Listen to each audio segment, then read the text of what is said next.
తాకట్లో ఉన్న మీ బంగారాన్ని విడిపించి ఆ రోజు ఆన్లైన్ రేటుకి కొంటాం. Sharma gold company.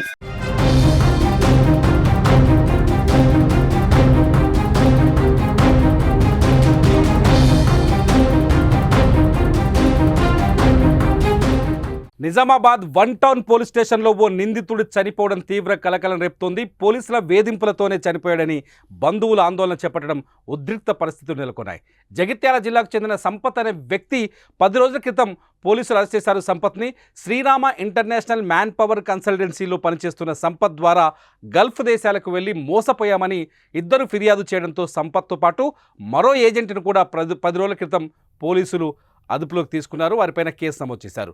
వారికి న్యాయస్థానం రిమాండ్ విధించింది. అయితే బాధితుల డబ్బు రికవరీ కోసం సైబర్ క్రైమ్ పోలీసులు 2 రోజుల క్రితం కోర్టు అనుమతితో అందులో ఇద్దరిని కస్టడీలోకి తీసుకున్నారు. విచారణలో భాగంగా సంపత్ను జగిత్యాలకు తీసుకెళ్లారు. గురువారం రాత్రి మళ్ళీ స్టేషన్కి తీసుకొచ్చారు. అయితే కొద్దిసేపటికే తన ఛాతీలో నొప్పి ఉందని చెప్పడంతో చికిత్స నిమిత్తం ప్రభుత్వ ఆసుపత్రికి తరలించగా అక్కడ సంపత్ మరణించాడు. దీంతో కుటుంబ సభ్యులు ఆందోళనకు దిగారు.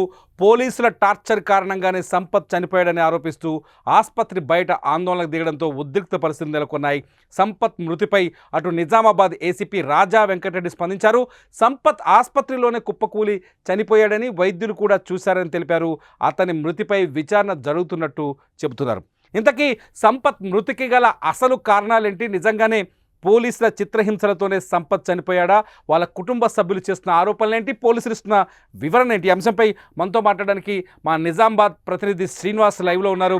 శ్రీనివాస్, ఇంతకీ సంపత్ మరణానికి కారణం ఏంటి? అసలు అక్కడ ఏం జరిగింది? రైట్ తిరుమల, ఒక్కసారి మనం కనుక ఇది అంశాన్ని చూసినట్టయితే జగిత్యాలకు సంబంధించినటువంటి ఆ కేంద్రంలో అయితే ఆయన ఒక ఆఫీస్ నిర్వహిస్తుంటారు. ఈ ఆఫీస్ నేపథ్యంలో కూడా ఆయన కొంతమందిని గల్ఫ్ దేశాలకు పంపించినటువంటి క్రమం.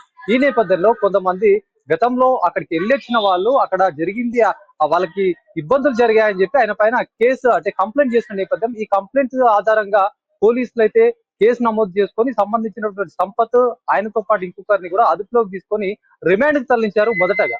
అనంతరం కూడా కొన్ని అక్కడ జరిగినటువంటి కొన్ని పరిణామాల నేపథ్యంలో కూడా మొత్తానికి ఏదైతే పోలీసులు అక్కడ నుంచి రిమాండ్ తరలించారు, అక్కడ నుంచి తీసుకొచ్చి కూడా మళ్ళీ విచారణ నిమిత్తం కూడా జగిత్యాల కేంద్రానికి తీసుకెళ్లారు. ఈ నేపథ్యంలో అక్కడ కొన్ని సమాచారం మేరకు అక్కడ తీసుకెళ్లిన అనంతరం కూడా నిజామాబాద్ వచ్చిన తర్వాత కూడా మొత్తానికి ఆ సంపత్ చనిపోయినటువంటి క్రమం.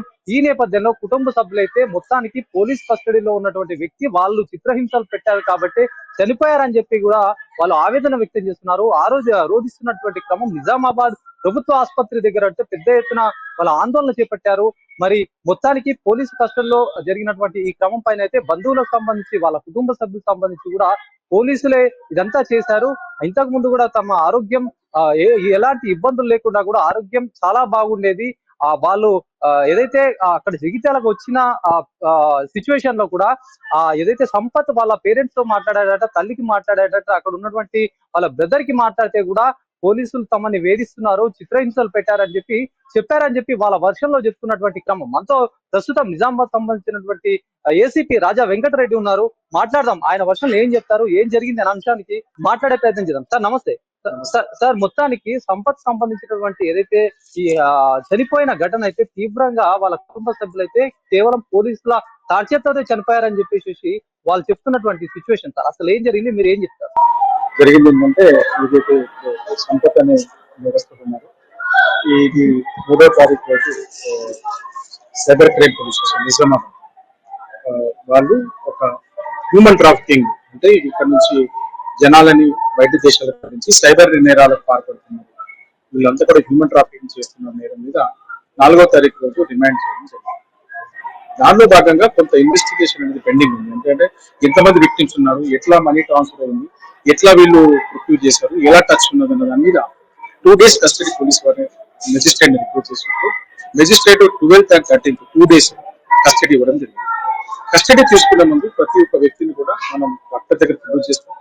డాక్టర్ కూడా ఎగ్జామిన్ చేశారు, ఫిట్నెస్ సర్టిఫికేట్ ఇచ్చారు, మనం తీసుకొచ్చాం.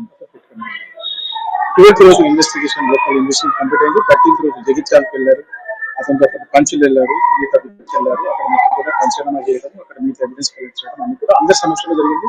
వాళ్ళ కుటుంబ సమస్యలు ఆయన వచ్చిన తర్వాత ఎక్కడైతే దాదాపు 9:30 ప్రాంతంలో నిజామాబాద్ CCPS తీసుకొచ్చారు. ఆ తర్వాత మిగతా ఫార్మాలిటీస్ టైంలో అతను 10 ప్రాంతంలో నా చెయ్యి ఒకటి ఎడమ వైపు లాగుతుంది అన్న చెప్పినప్పుడు పోలీస్ వారు ఇమీడియట్ గా అతన్ని వాళ్ళ వెహికల్స్ లో నిజామాబాద్ జనరల్ హాస్పిటల్ కి 10-15 ప్రాంతంలో తీసుకొచ్చారు. రైట్, తీసుకొచ్చినప్పుడు అతను నడుచుకుంటూ వచ్చాడు. డాక్టర్ కి కూడా అతని ప్రాబ్లమ్స్ చెప్పడం జరిగింది. డాక్టర్ కూడా నోట్ చేసుకోవడం జరిగింది. అందరు కూడా అక్కడ పేషెంట్స్ ఉన్నారు, డాక్టర్స్ ఉన్నారు, పోలీస్ వారు ఉన్నారు, సీసీటీవీ కెమెరాస్ అవైలబుల్ ఉన్నాయి, ఎవ్రీథింగ్ అవైలబుల్ ఉన్నప్పుడు అతను సడన్ గా అక్కడ చెప్తున్న క్రమంలో కొలాప్స్ కావడం డాక్టర్ ముందు ఇమీడియట్ గా అది ఫిక్స్ అనుకోని చెప్పేసి అందరూ అనుకోని ఇమీడియట్ గా తీసుకెళ్లి అతన్ని సిపిఆర్ చేయడం జరిగింది. అనే ప్రాణం కాపాడడానికి ప్రయత్నం చేయడం జరిగింది. కానీ మన పరిస్థితి అనుకుంది. ఇమీడియట్ గా సమాచారం మేరకు మనం టౌన్ 1 PS కాబట్టి ఆ సమాచారం మేరకు మనం కేసు రిజిస్టర్ చేయడం జరిగింది. దాన్ని దర్యాప్తులో భాగంగా ఇది పోలీస్ కస్టడీలో జరిగింది. ఒక ట్రాన్స్పరెన్సీ ఉండాలి, ఎక్కడ కూడా ఎటువంటి అనుమానం జ్యుడిషియల్ మెజిస్ట్రేట్ ద్వారా ఇది విచారణ చేయడం జరుగుతుంది. అదేవిధంగా పోస్ట్ మార్టం ఎగ్జామినేషన్ కూడా నేషనల్ హ్యూమన్ రైట్స్ కమిషన్ చెప్పిన ప్రకారం 3 టీమ్ ఆఫ్ డాక్టర్స్ తో వీడియోగ్రఫీ అండ్ ఫోటోగ్రఫీ. ఇప్పుడు ఎవరైతే ఎలిగేషన్ చేస్తారో అవన్నీ కూడా మీకు జ్యుడిషియల్ ఎంక్వైరీలో కానీ ఇవన్నీ కూడా చేస్తాం. ఇక్కడున్న నాకున్న ప్రాథమిక సమాచారం, మాకున్న ఇవన్నీ కూడా మేము కోరిలేట్ చేసుకున్నాం. హాస్పిటల్లో ఉన్న సీసీటీవీ ఫుటేజ్ కానీ, డాక్టర్స్ ఎగ్జామినేషన్ కానీ, ఇంత పక్కన పేషెంట్ ఎగ్జామినేషన్ అతను బాగా వచ్చాడు, మాట్లాడుతున్నాడు, టైంలో కొలాప్స్ అయ్యాడు. అసలు ఏం జరిగింది? వాళ్ళ బాధితుల కుటుంబాల సభ్యులు ఏమంటున్నారు, బాధితులు ఏమంటున్నారు, వాళ్ళ ఫ్యామిలీ మెంబర్స్ ఏమంటున్నారు? యాక్చువల్గా ఇది మొత్తానికి చూడొచ్చు, ఒక వైపు కూడా బాధిత కుటుంబాలు సైతం వాళ్ళకి ఏదైతే పోలీసులు టార్చర్ వల్లే తన కొడుకు చనిపోయాడని తల్లి ఆవేదన వ్యక్తం చేస్తూ తెలుపుతా ఉంది. దాంతో పాటు వాళ్ళ సోదరులు కావచ్చు, వాళ్ళ కుటుంబ సభ్యులందరూ కూడా చాలా మట్టుకు కూడా దెబ్బలు కనిపించాయి. కాళ్ళకి సైతం కూడా వాతలు వచ్చాయి, బ్లూ కలర్ లో మారాయని చెప్పి వాళ్ళైతే చెప్తున్నటువంటి క్రమం. మొత్తానికి కూడా దాదాపుగా ఒక 10 రోజుల వరకు అయితే గత 3వ తారీఖు ఆయన్ని కేసు నిమిత్తం కూడా ఆయన కేసు ఫైల్ చేశారు. ఈ నేపథ్యంలో కోర్టుకు రిమాండ్ కు తరలించారు. ఈ నేపథ్యంలో ఎంక్వైరీ సంబంధించి మరింత విషయాలు రాబట్టడానికి అయితే ఆఫీస్ కు తీసుకొచ్చిన క్రమంలో అక్కడ పేరెంట్స్, బంధువులందరూ కలిసి అక్కడ ఆయనతో మాట్లాడారట. అవే చివరి మాటలు అని చెప్పేసి బాధిత కుటుంబ సభ్యులు చెప్తున్నారు. ఏదేమైనా పోలీసు వర్షంలో చూసుకున్నట్టయితే కనుక పోలీసులు అయితే అక్కడ ఉన్నటువంటి అంతా విచారణ నిమిత్తం అంతా పూర్తి చేసుకుని నిజామాబాద్ కు వచ్చిన క్రమంలో ఆయన చెయ్యి లాగుతుండడం చూసి కూడా హాస్పిటల్ కి తీసుకెళ్లాము. హాస్పిటల్లో ఇదంతా కూడా సడన్ గా ఆయనని మందులు ఇచ్చిన క్రమంలో ఒకేసారి కూడా దీనికి సంబంధించి ఆల్రెడీ డాక్టర్స్ చూసే క్రమంలో ఇదంతా జరిగింది. మరణించడం కూడా బాధాకరం అని చెప్పి ఒకవైపు పోలీసులు చెప్తున్నారు. ఏదేమైనప్పటికీ కూడా పోలీస్ కస్టడీలో ఇట్లాంటి మరణం జరగడం కూడా జిల్లా వ్యాప్తంగా ఒక చర్చనీయాంశమైనటువంటి అంశంగా చూడొచ్చు. మరి వేచి చూడాలి. ఎలాంటి ఒకవైపు కూడా పోస్ట్ మార్టం చేస్తున్నారు, ఇంకా ఎంక్వైరీ సైతం దీనికి సంబంధించి జరుగుతుందని చెప్పి పోలీసులు చెప్తున్నారు. మరి ఎలా ఉండబోతుంది? బాధితులకు న్యాయం జరుగుతుందా? బాధితులైతే ఎవరైతే ఇది నిజంగా ఇట్లా ట్రాన్స్పరెంట్ గా జరగాలి, శిక్ష ఎవరైతే ఒకవేళ కనుక పోలీసులు ఇట్లాంటి క్రమం చేపడితే కనుక ఖచ్చితంగా వాళ్ళపైన శిక్ష పెద్ద మొత్తంలో కూడా వాళ్ళని శిక్షించాలని చెప్పేసి బాధిత కుటుంబం సైతం కోరుతున్నటువంటి పరిస్థితి.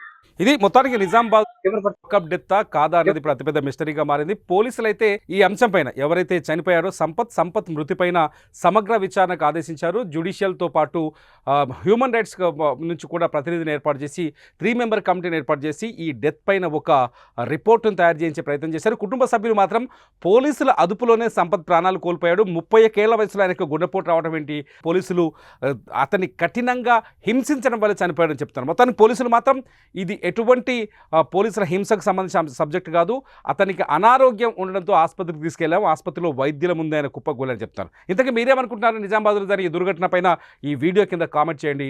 చూస్తూనే ఉండండి సుమన్ టీవీ.